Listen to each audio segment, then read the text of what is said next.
was reflecting, coming over here, my original plan for the study was the Gospel of John, because last year we had started the Gospel of John, got through chapter 5. John, the whole thing is 20 days in the life of Jesus. Chapters 13 and 19, one day. When people tell me, they come to Christ and I'm going to read the Bible. And I'm going to start with Genesis. And I go, well, okay, Genesis is great. First half of Exodus, fine. We're going to start losing you, last half of Exodus. We'll kill you in Leviticus, and then you'll quit. So I always say, start with the Gospel of John. If it all really is about a personal, intimate relationship with Jesus. Matthew, Luke, and John, Matthew, Mark, and Luke, John had already read those. See, John always tells you why he wrote what he wrote. And at the very end, John chapter 20, the last two verses of chapter 20, says, now, many other signs and wonders, but are not written in this book. Well, where are those recorded? Well, Matthew, Mark, and Luke. He had read Matthew, Mark, and Luke. But he said, this book, he says, is that, I just realized Matthew was really for the Jewish mind, and he's the Messiah and the fulfilled prophecy. And Mark was for the Roman mind, kind of is Jesus for real, is it really, really genuine, authentic. Luke was for the Greek mind, the idea that what God wanted the perfect human being bearing his image to be like. And so that was, But John realized that, no, it's the person and the deity of Jesus. That's where you start. And that's why John came and wrote that final fourth gospel of John. And so I wanted I love walking through John. But then when I mentioned to our pastor, John, that I was going to do John, he's going to do John in the spring. And I went, oh no. So I thought, well, I'll do Ecclesiastes. Not real thrilled doing Ecclesiastes because half the people hate the book of Ecclesiastes. If you're under 40, it seems like if you're still living fantasy, if you're still living the American dream, you're still believing everything's going to be just the way you want it to be. And if it's not, you can fix it. Well, somewhere, around 40-ish? Some of us guys never catch on with our wives, But the fact is, you start realizing, this world, is it possible you may not be able to fix it? And if you live in a world that you can't fix, how do you enjoy it? Well, that's why we go to the Wisdom of Solomon. This is a thinking person's book. This is his personal journal. People say, well, he's so negative. He's not negative. He's just so honest. It's that old movie, You Can't Handle the Truth, remember? This is just raw truth. And I think of James' warning in James 1:19 when he says, now, be quick to hear, slow to speak, slow to get angry. You kind of wonder, what's he talking about? Is that like count to 10 before you hit somebody? Well, no, he tells you in the two verses right afterwards, as you receive the word of God implanted in your heart. He's saying, don't be so quick to react to the word of God, because it's the word of God. It's not your word, which means there are going to be times you're not going to agree with God. And so don't be quick to disagree, and don't be quick to get angry, but be quick to hear. I was lecturing yesterday at Arizona Christian University, and we're doing an introduction to the Gospels. We'll do the whole New Testament now. We did the Gospels. And it was interesting. I made a statement that, in the Gospels, this is where we have the actual words, the teachings of Jesus himself, with one exception. And the one exception is we actually have Jesus quoted outside the Gospels in the book of Acts. But I told the kids, I said, but it's the verse that nobody likes. Because they're all kind of looking at me, what is that? And the verse is, it's more blessed to give than to receive. And when you first hear that, you go, that sounds really dumb. I enjoy receiving. In fact, feel free to give me everything you want. I like receiving. I want to be a taker. So where does Jesus get off by saying it's more blessed to give than to receive? Because he's talking about, as Solomon's talking about, happiness. And you cannot have a life of happiness if you have no life of personal purpose and meaning. And if you're just a taker, and you just receive, how are you different from a garbage disposal? And they're not that purposeful. They just receive, receive, receive, receive. You see, the purpose, the idea of having meaning and purpose is how useful you are. And to be useful, that means you are a giver. And as you give, that's where you find your usefulness. That's where you find your meaning and purpose. And that's where you find and you can draw happiness from life. So if you're just simply a taker, you'll never know why you are. And you'll never have that sense of purpose and meaning. So when Jesus would say things in perfect wisdom, more often than not, we initially go, that sounds dumb, until you seek for the wisdom of it. What's the same thing with the book of Ecclesiastes? You're going to hear some things today that you're going to go, I don't know. I don't know if I agree. Well, just remember, you're wrong. I'm always going to go with Solomon on this one. He's got an edge on you on that way. So we're going to finish up chapter 1. Remember these first 2 chapters in the flow of this personal journal of Solomon is his treatise. What he's trying to demonstrate is that God has given us this life as a gift. Remember, after everything he created in this creation, he said it was good. Remember, the word good is the Hebrew word tov. Remember what tov means? Good in the sense of being able to extract enjoyment from it. So God's designed everything basically as good, something so we can actually enjoy. But most people are not. Most people act like they're miserable. And the creation beats them down. It seems to be more of a curse than a gift. But it's because it takes a certain kind of wisdom, hakma, which means art, skill. And how do you extract from this life enjoyment as God intended it, so it doesn't become a curse to you? And so these first 2 chapters, Solomon's talking about that, no. Yeah, heaven's going to be a gift, but that's the second gift. First gift is this life. And people are blown away when you can actually live out your life as if you're enjoying the gift of your life. You will draw people to yourself. If nothing else, they're just going to be curious on what's wrong with you. And the fact is, it's when people are drawn to people who are experiencing the enjoyment of this gift that you have the opportunity to explain why, that you know it's from the very hand of God. So with that in mind, we're going to pick it up, finish up chapter 1. But I do know if the Spirit of God doesn't intervene and touch your spirit, then you're just going to get mad at me. So let's pray. Heavenly Father, we meet together in the name of your Son. Father, thank you for being there for us. Thank you for doing all that you did to make it even possible for us to be able to speak to you. Thank you for sending your Son. And your love for us, I'll never quite understand from where it came. Other than within you as a God of love, you so value what you create. You didn't want to lose us all, even though our choice would run from you. And so you would pour your judgment for our sinfulness on your own Son. And if we would just tell the truth and humble ourselves that we need that forgiveness. You are holy. We are so unholy. And if we're ever going to have a relationship with a holy Father, then we need forgiveness for our unholiness. And then you'd put part of yourself, your Holy Spirit within us, so we would have this deep desire to become holy. We're never going to make it in this life. We know that. We're sinners. We confess our sinfulness. But the fact that as we follow your Son, as your Spirit, the Holy Spirit, changes us from within, we're moving in that direction. And just knowing that we move in that direction pleases you, our Father. Thank you for your patience with us. Now, teach us this wisdom. Open our hearts and minds. We ask in the name of Jesus Christ. And God's people said, we tend to put a great value on education. You want your kids to go to college, graduate school, get degrees. And we want to all be more intelligent because we've convinced ourselves if I'm smarter, if I'm more intelligent, if I'm more educated, I'll be happier. But the question is, what are we really expecting to get from being smarter? Now, this is not the Bible doesn't put a premium on being dumb. In fact, Holly has a good friend. I might mention this to you.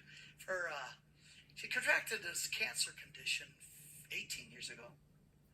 And she was given about 5 years to live, and she's very, very close to Holly's heart. She's a nurse, laughs easily. So Holly made a commitment that for the rest of her life, she would every week send this dear lady a card to make her laugh. 18 years later, Holly Stills every week sends her a card that makes her laugh. If you have any questions about any hallmark or any card that's ever been written, Holly has them all. She sent them all. And one she shared with me, it was the most common guy's last words. So these are the most common last words you'll hear from men. First one, watch this. I wonder what this button does. I know a shortcut. I'll try anything once. Trust me, I've done this 1,000,000 times. And then my favorite, come over here and say that to my face. A lot of guys have left the planet, based on this. And these are dumb. And there's no premium in the Bible about being dumb. But at the same time, when we say, I want to enjoy, remember these first 2 chapters, how do I extract enjoyment from this creation? Well, I think the smarter I am, the more intelligent I am, the more educated I am, it makes sense that algorithm must be the formula for being happier. But I work around a lot of brilliant people, and I'm sure you do as well. And like I've said many times, most of them act miserable. And I wonder, how can you be so miserable and yet you're so bright, you're so smart, you're so educated? My mom wanted me to be educated. She wanted me to be smart. And then there came a point that Mom used to call me smarty pants. Or you're too smart for your britches. I never quite understood, but apparently there's a dark side to being too smart. We have this drive in each one of us that we want to be more intelligent, smarter, be happier. Why is that?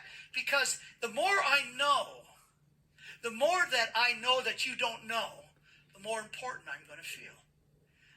There's power in knowledge. And as long as I know something you don't, and I know something you want to know because you think if you know it, you'll be more important, and people will want to hang around you too. That's why I share with Bill Gates, not any money, but I share the same fear that he talks about, and that's the fear of losing his faculties. I sometimes in my flesh, I think, I'll forget a particular where a verse is found or something like this, and I'll go, oh no, it started. Holly and I are thinking about maybe the next couple of years moving into Westminster. It's out in Scottsdale, and it's like I don't want to say old folks' home. It's a retirement village. But what's really nice is that when I start needing some more physical care, Holly can just roll me down the hallway to assisted living.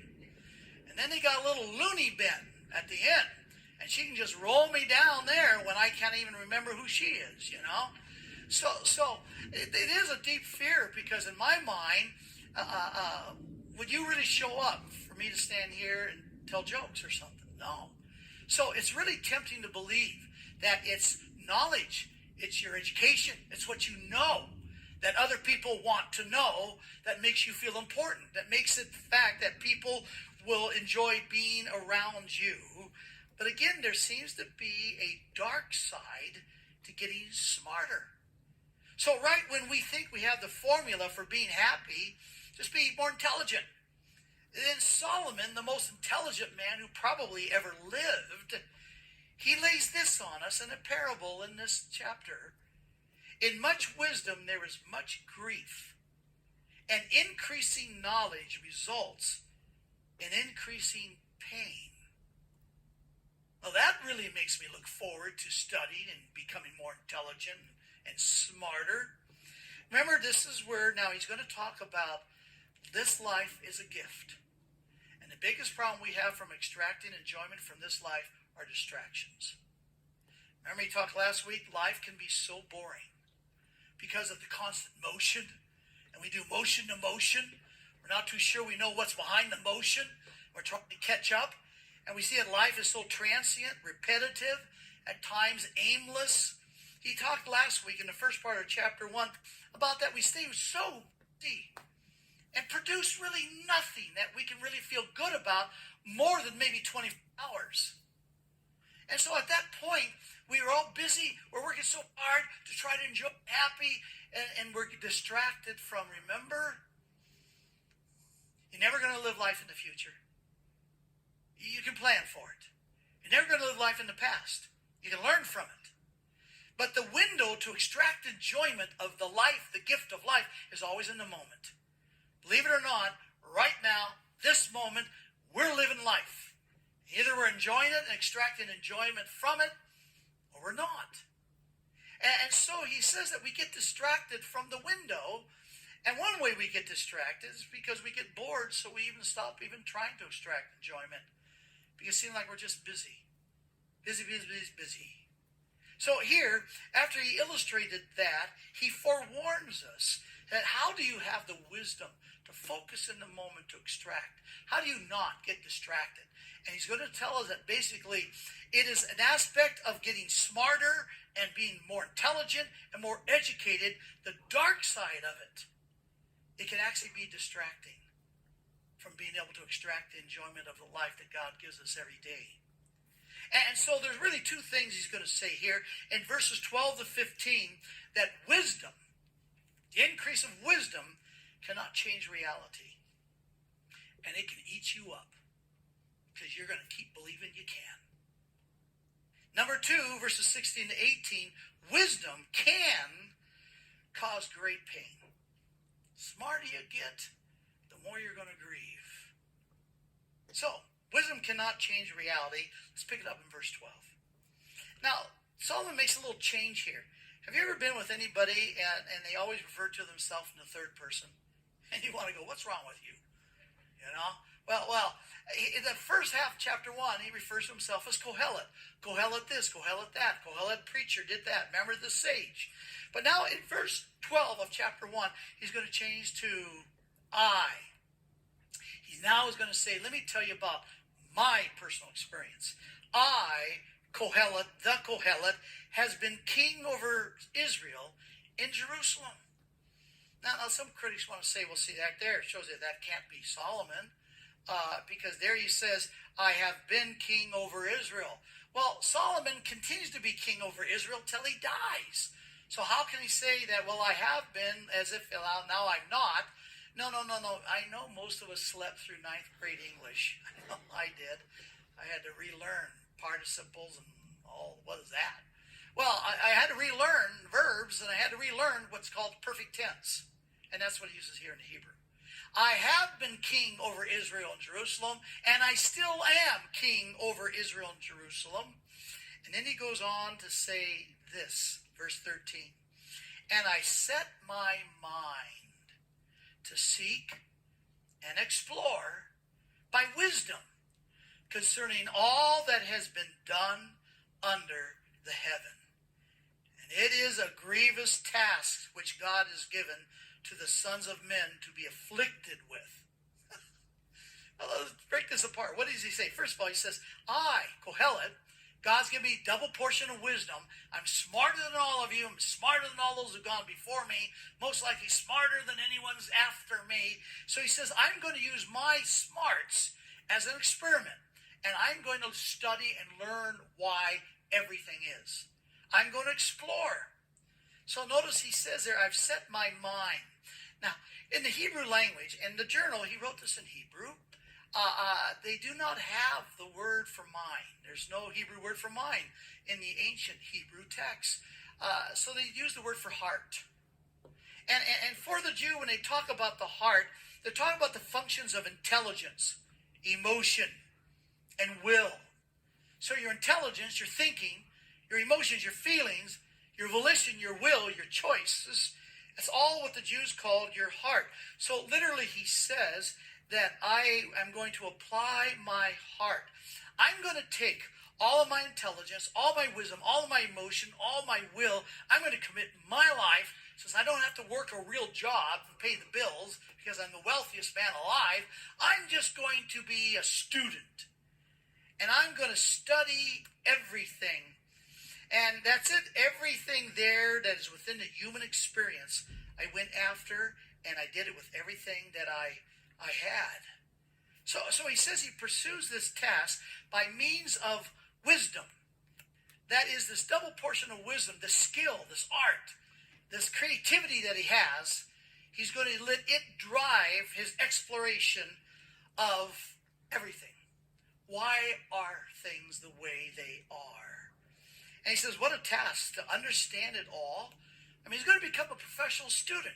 He's going to get all his graduate degrees. He's going to get his PhDs, his THDs, his DDs, his MDs, his twiddly Ds. He's just going to get really, really, really educated. Well, if he gets educated, he's probably going to end up being the happiest man in the world. But that's not where he's going to conclude. But he's sure going to become the most educated man there's ever been. But even here, after he's done it, and he's writing his journal, he's reflecting back, and he says, it grievous task. It was not a joyful thing. But what about the excitement about discovering something? When you work a problem and you answer it, it's for a moment, it's like, yeah.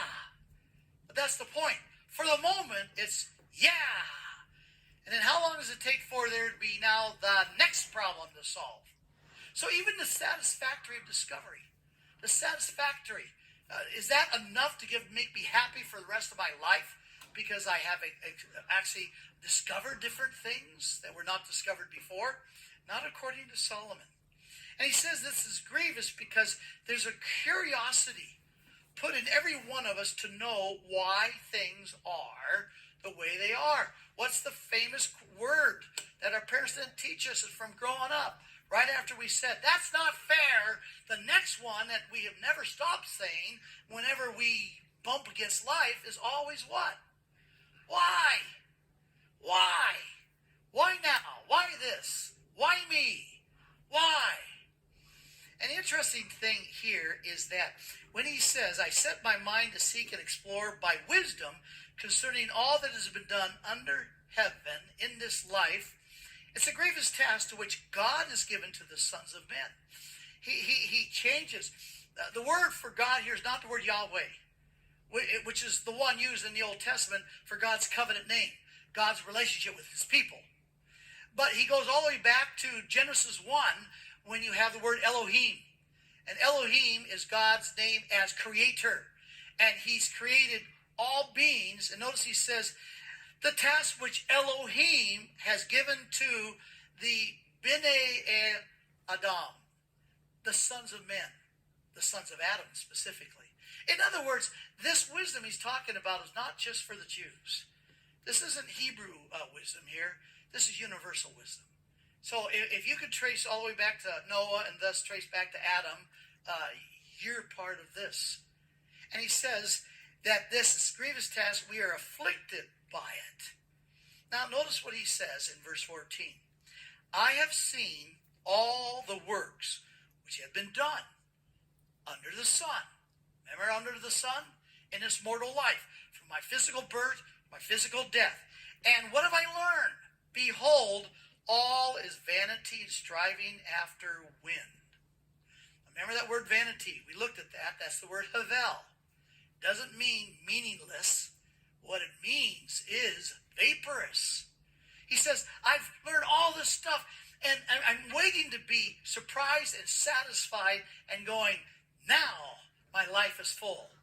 But he says it's all vanity. It's all vaporous. It's just like a vapor. It's there and it's gone.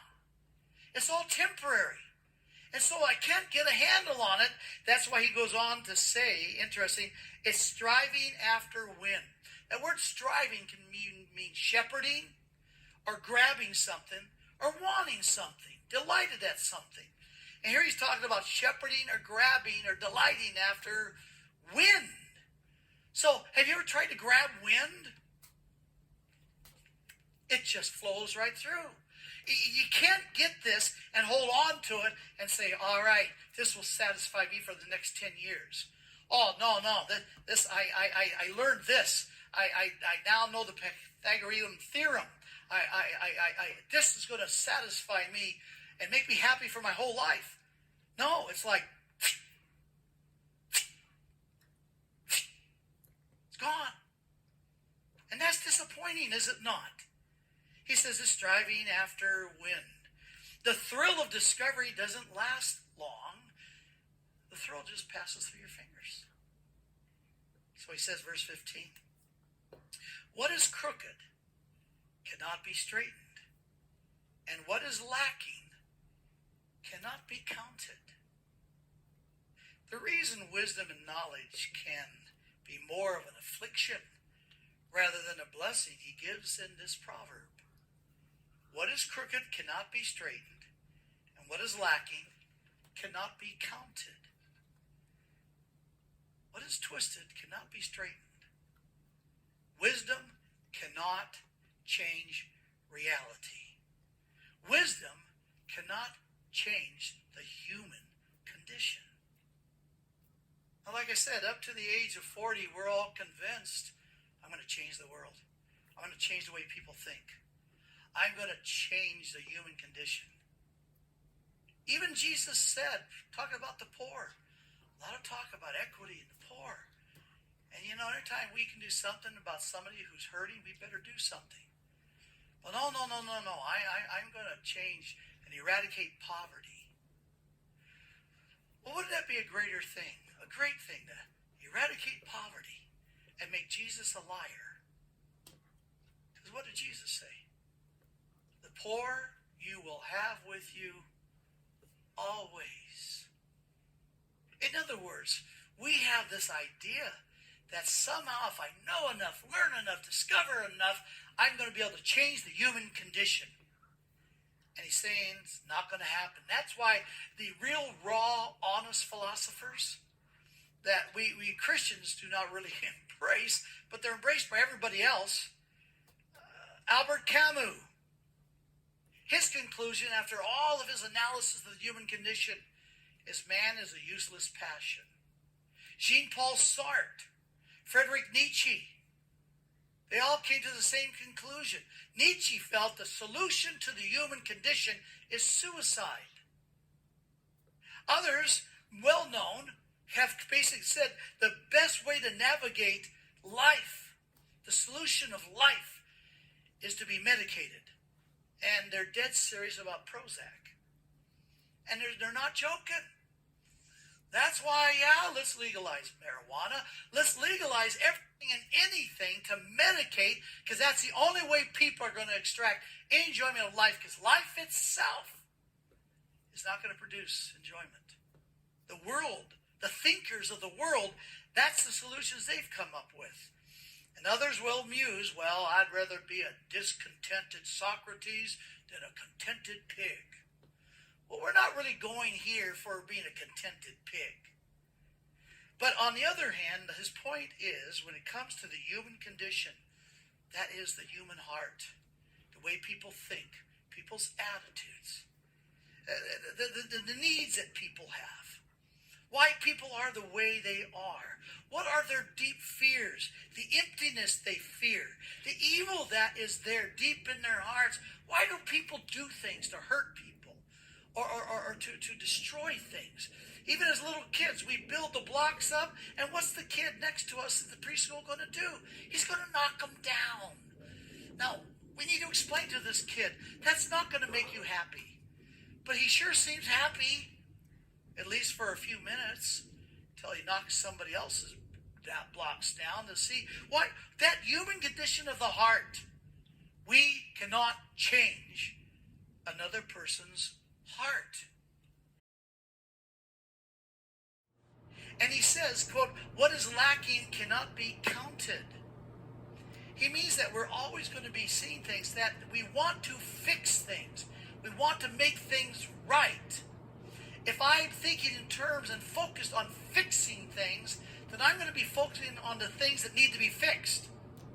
And if my whole mind is about somehow changing things in the way they ought to be, then I'm going to be focusing consistently on the way things are and the fact that they fall short of what they should be. And my whole view of life is always going to be less than I think it should be. And that's going to ruin me. That will absolutely ruin me because I can't change it. Like I said last week, so ladies, you go ahead and you clean those wood floors. You clear the table. You wash those dishes shiny. You put those back up. You get your husband to dry some of the utensils if he's really godly. And he puts those back. And by the way, that morning you made the bed. You put the pillows right where they need to be. The bedroom's holy because it's perfect. The kitchen is holy. It's perfect. You fixed it all. Life is vanity. Best illustration of Havel. Because what are you going to be doing tomorrow? And you may enjoy it for 2 hours, 3 hours, 8 hours. But that's what he's talking about here. We think we can fix things. So we look around us, and the older we get, we start realizing the way things ought to be. At least the things I believe they ought to be. And so I feel I can control them, manipulate them. I can bring change. If I'm smart enough, if I get educated enough, if I discover enough, I can change things and make it just the way it should be. And I fail, and all I see is the shortcomings of everything. Because I'm trying to control and fix everything. I'm ruined. That's distracting me from enjoying life as a gift in the moment. See, well, that's a horrible thing to say. How negative can you be? This isn't negative. This is just raw truth. So you say, how's that going to help me enjoy life? Well, one, it's going to help you not be spending and wasting your time trying to fix people, trying to manipulate people, trying to control the human condition. Because all you're going to do is put all your energy and intelligence and actions, and you're going to fail again because you cannot fix anyone. You cannot fix the human condition. You cannot change another person's heart. So, cut yourself some slack. If you can't do it, don't try to do it. Say, well, is that, here we are, contented pig. I'm just apathetic, I do nothing. Oh, no. There's a difference between goals and hopes. I joke that you don't want to come to me for counseling. You really, really don't. Because I just get mad at you. You know, why would you do that? What a fool. I'm even calling you idiot at times. Stop that. Don't. It's the Bob Newhart philosophical approach to counseling. And that's why people usually don't come to me twice, which is fine. And how effective have I been? Oh, my counsel has changed people's hearts, changed people's lives, or not.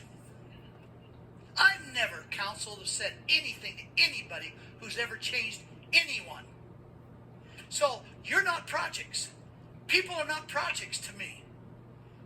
People are not something I'm going to try to fix, control, manipulate, make it right, make sure their heart is the way it should be. No. I have no goals like that for you. I have hopes. Because I can't change you, but I can influence you. I can at least share the truth with you. I can go ahead and share with you wisdom that can make your life happier. I can share with you truth that would help you be able to navigate your life so you would be extracting enjoyment from the moment. So I can have hopes, and I can have hopes that I can influence you. And that we can do. We do influence each other.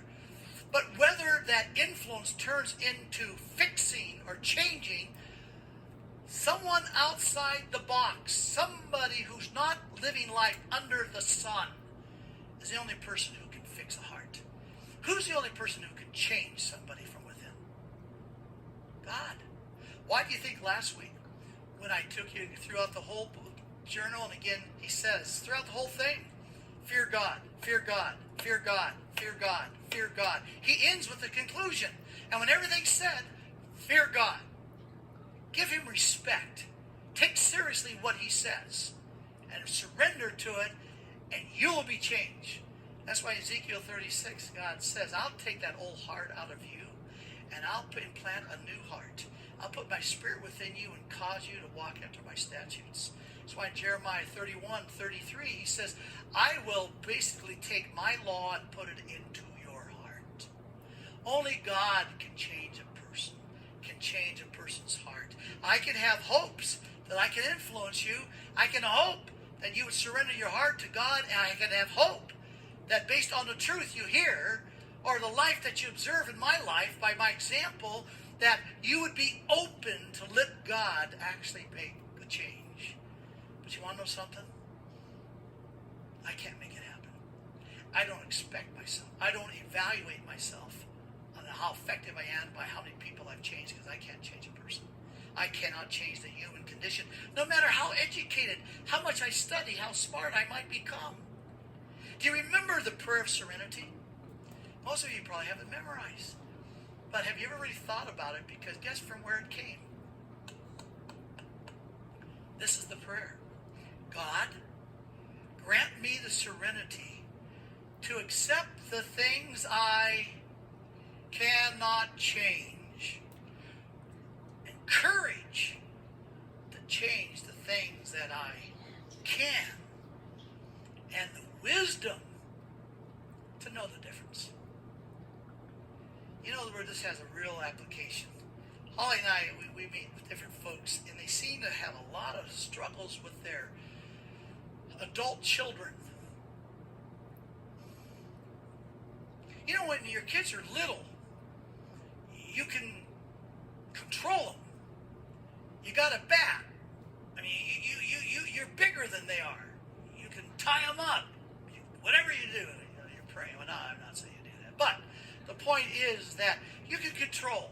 Change your kids? No, I don't think so. I've seen many of you folks with kids in restaurants. No, can't change them. But you can control them.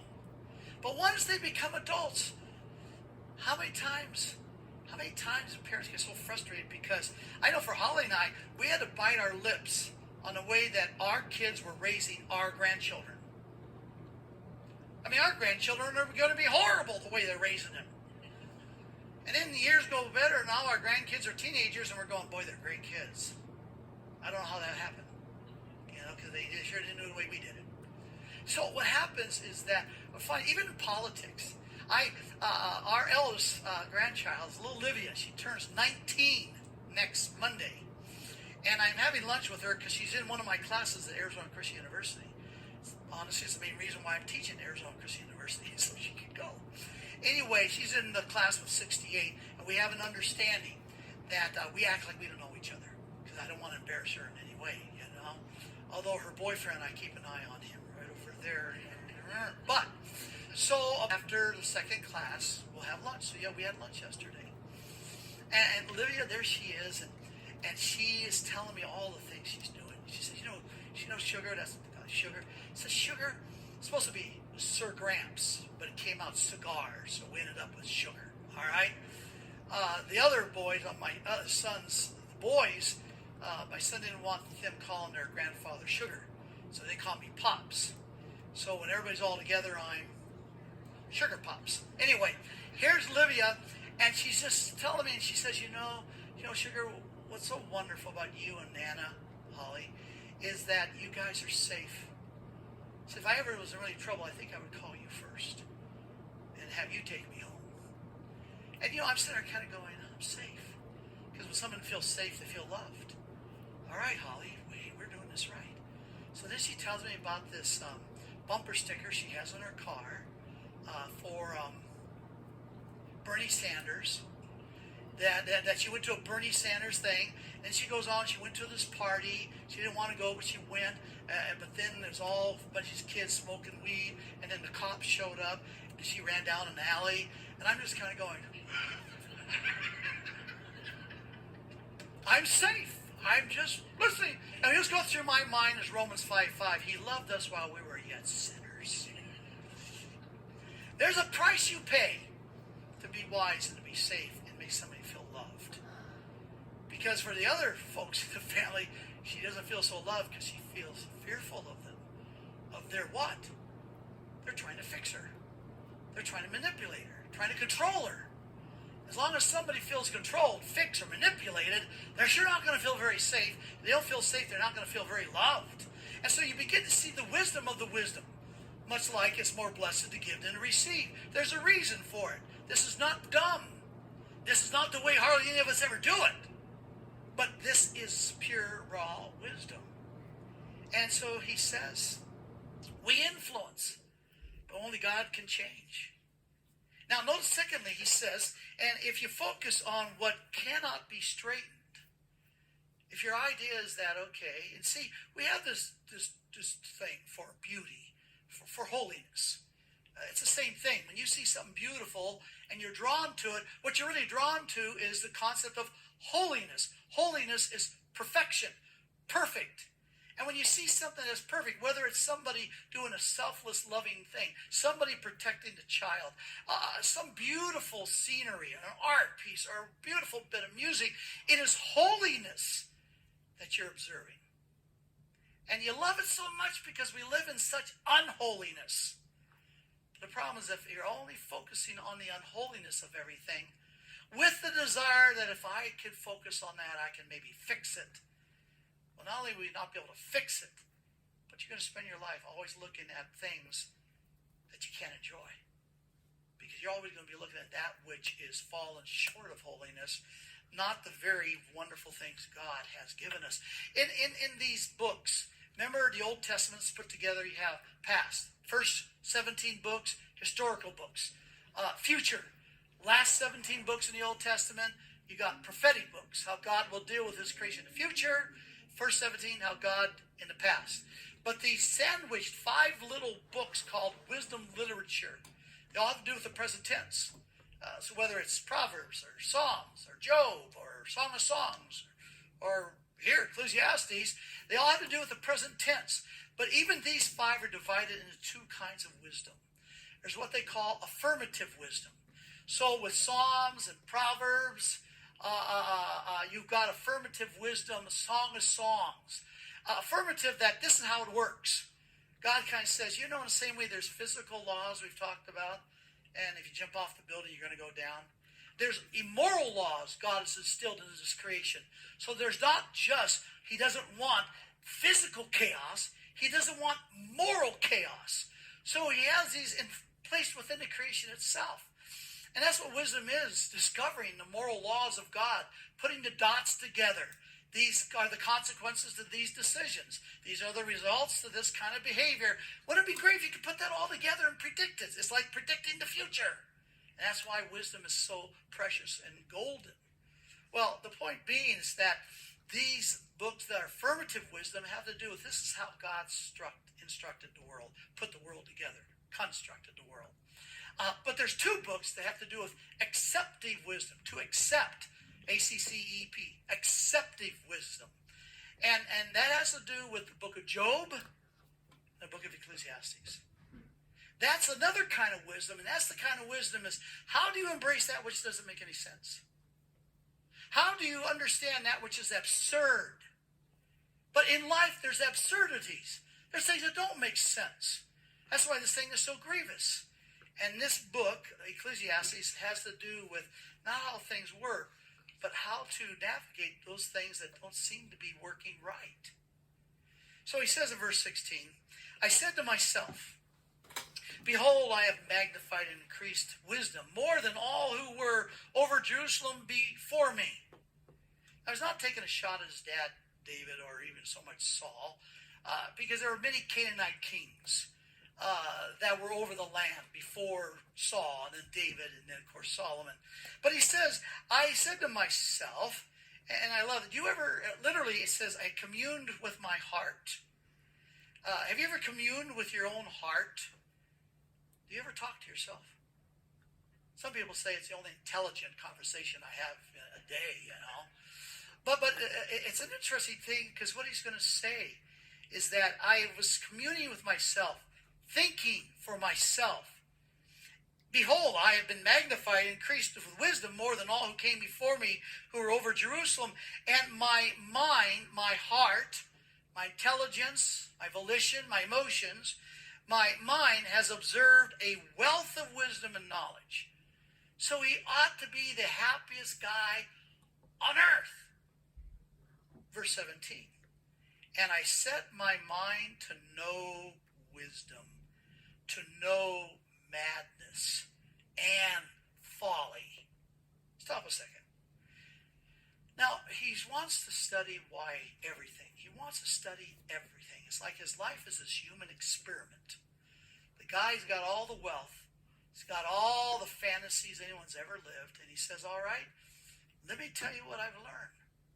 And it's interesting. He says, I set my heart, my mind to know wisdom. We've talked about the word wisdom. Chokmah is the word. The Greek word is Sophia. But this is in the Hebrew, Chokmah. And we talked about wisdom, but there's an aspect of wisdom that a lot of people don't understand, is that we tend to limit wisdom, and an equivalent concept of wisdom is intelligence. Just basically the word intelligence. But we tend to think there's only one kind of intelligence.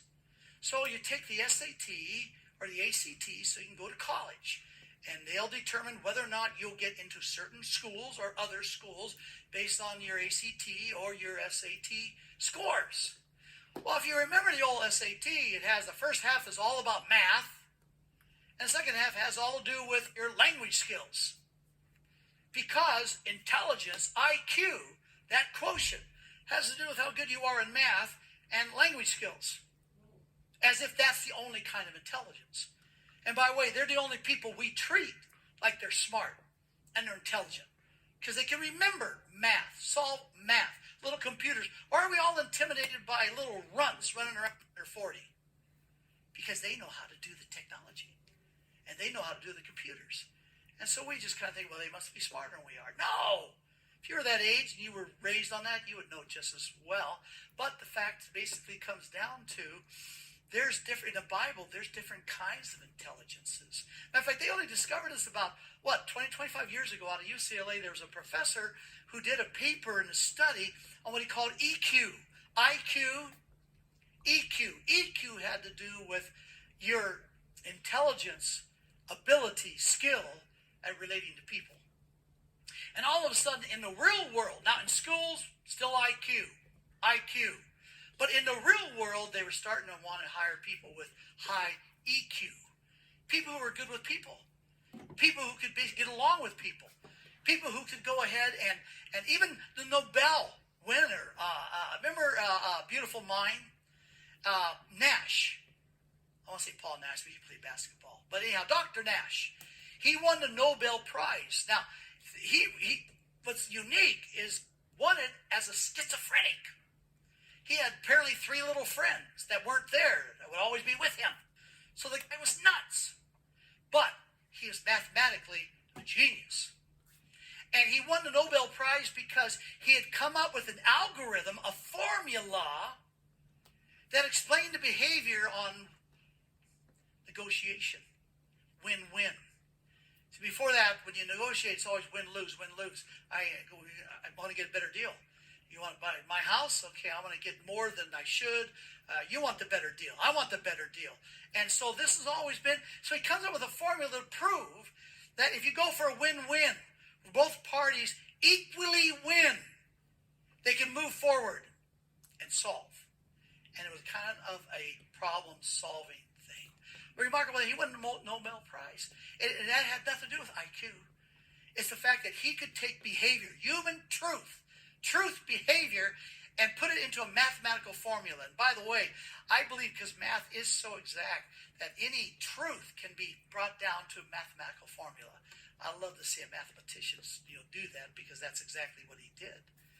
The point is this: there's all kinds of intelligences in the Bible. Exodus chapter 28 verse 3 talks about, and this is when they were building the temple, building the tabernacle specifically. And he talks about a skillful person in making garments. Hakam of the heart. I have given them the spirit of Hakmah. And so there was a kind of a genius in being able to make garments to produce clothing, in this context, for the priests and those who would go between man and God, God and man. Do you remember Esther Olson? Esther Olson lived right across the street from us, a little catty corner, at Mount Hermon at our first church back in the late 70s. And I think I had this right. Esther, in her home, she would have these doilies. If I remember right, where'd you get these doilies? She made them. Now, this is a little white round deal that looks like a spider made it with such fine thread. You look at that, you go, no. But you don't want to call Esther Olson a liar. She's the dear one. We had a Bible study in our home. We were so young. They couldn't afford very many lights. Second time the dear people showed up, they all came with flashlights, in our home. Well, anyhow, she never let me take her home, even though it was just, walk her home. She says, don't worry. The first light we run into, the guy will let me go. She was kind of a funny old lady. But all that to say this is, to be able to do a doily. No one does doilies anymore. That was a kind of intelligence, a kind of genius that's even mentioned in the Bible. Exodus 31, verse 3 to 5, speaks of the wisdom, the intelligence for craftsmanship and art. Have you sometimes just looked at archaeology and some of the formulation of the pillars and the caps upon the columns and the remarkable gold work and shaping? And you will go to places where you look at the people and you kind of think, well, they're just kind of uncivilized. And then you see their art. It's a kind of a genius. Exodus 35, verse 26 and 35, embroidery and spinning goat hair. That was a kind of intelligence. Exodus 36, verses 1 and 2, architects, contractors, builders. I know those of you guys who are contract builders, you act like you're not that smart, but you're brilliant. Be able to do what you do, build what you build. Look at these skyscrapers.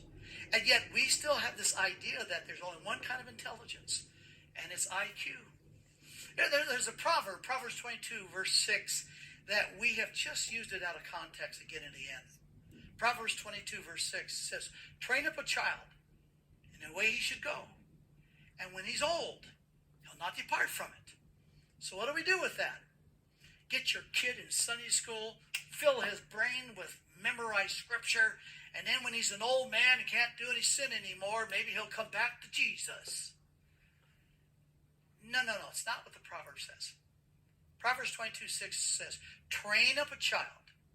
Train up, nourish a child.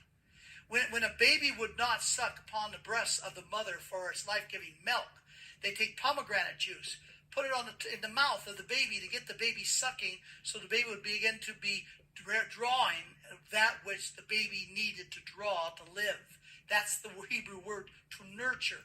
Nurture a child in a way he should go, not the way you think he should go. Again, we cannot control or change people or the human condition, but the way he should go. And in Proverbs chapter 30, verses 18 and 19, that same phrase is used about a way of an eagle, natural way of a maiden. And it talks about the natural bent. What is the kind of intelligence God has put into that child and that DNA?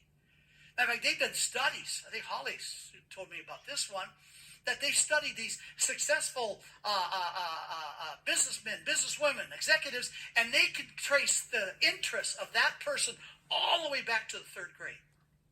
They can see the connection from third grade to what they're doing as adults successfully. Train up a child, nourish a child in their natural bent. Get your degree in your kids, in your grandkids. What is it that they're good at doing? Then nurture that, and then when they are old, the Hebrew is when they have hair on their chin. Puberty. When they finally move out of puberty, they'll be successful. But not if you're trying to fix them, control them, change them in the way that we think, our family thinks, our family heritage thinks. Well, that's what he's talking about here. So what if the Lord has given them a wise heart? Something other than academics.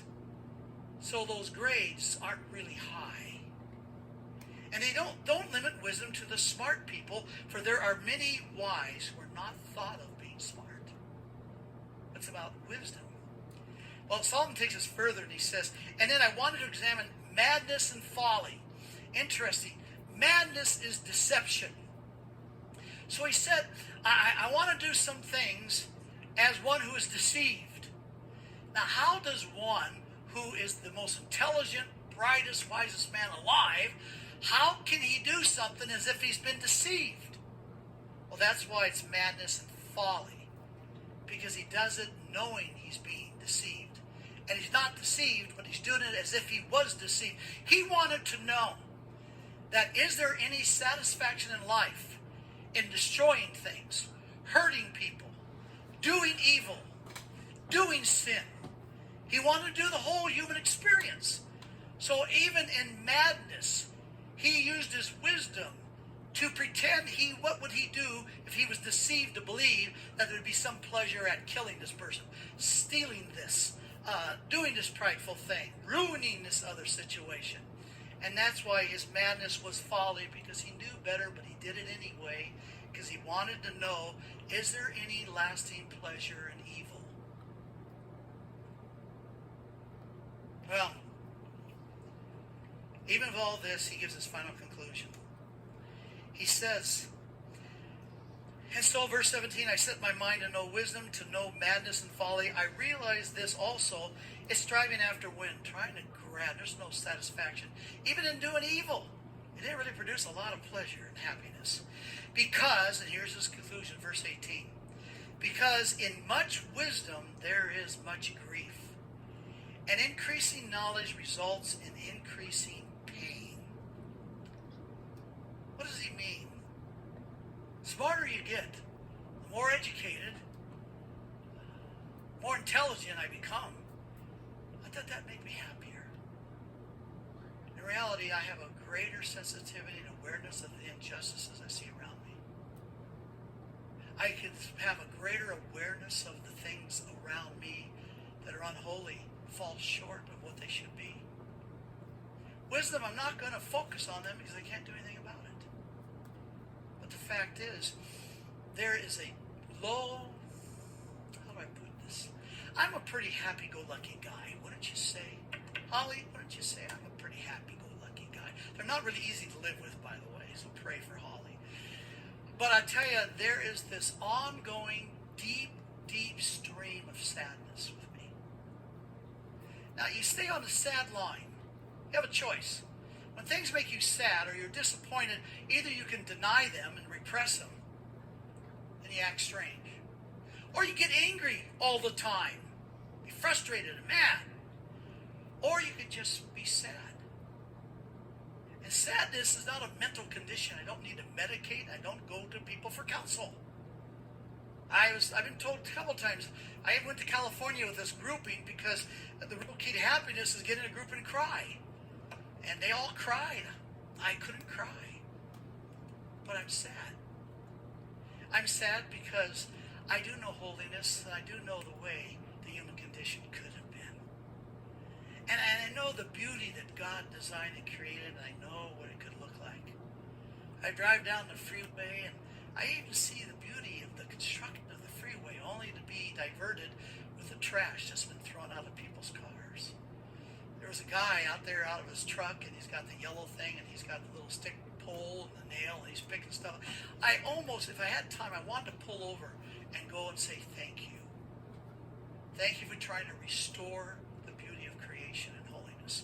But then I knew he would think, no habla español. I mean, I'm sure the guy ain't going to have an idea what I was saying. But the fact is, there's a sadness that I think is actually a healthy thing. But that sadness sobers me, but it does not discourage me from extracting the enjoyment of life, because it's just the way it is. There's sadness. I'll be sad. Sadness moves you to reflect, to pray, to hope that maybe you can influence. Maybe I can be a blessing and encourage to people. Are you projects? Are you goals that I'm going to somehow believe for a moment I can change? I'm going to be able to change the human condition of my grandchildren. I'm going to change the human condition of my two sons. No. Can't do that, so I won't even try. And you know what that does for them? That makes me safe. What's Proverbs 15 say? Verse 3 verses. It says, a soft answer turneth away wrath. But grievous answers stirs up anger. Wisdom makes knowledge acceptable. So if I have any wisdom, I got to figure out a way how to make it acceptable. If I try to think for a moment, I'm going to use it to change you, to control you, to put guilt and shame upon you, and try to force you to be different and try to fix you, then I'm being a fool. And I'll be frustrated. And I'll consider myself to be indeed a failure. If I just have high hopes for you, that God might intervene and open and soften your heart, you might even surrender to some of the wisdom. You might even treat your grandkids differently. You might stop arguing with your kids about politics. You might even begin to extract some enjoyment of the things that God has put in this life that's a gift for you to enjoy. Why not grab for those things instead of being distracted by being more intelligent? Does that make sense? If not, we'll do this again at 6. So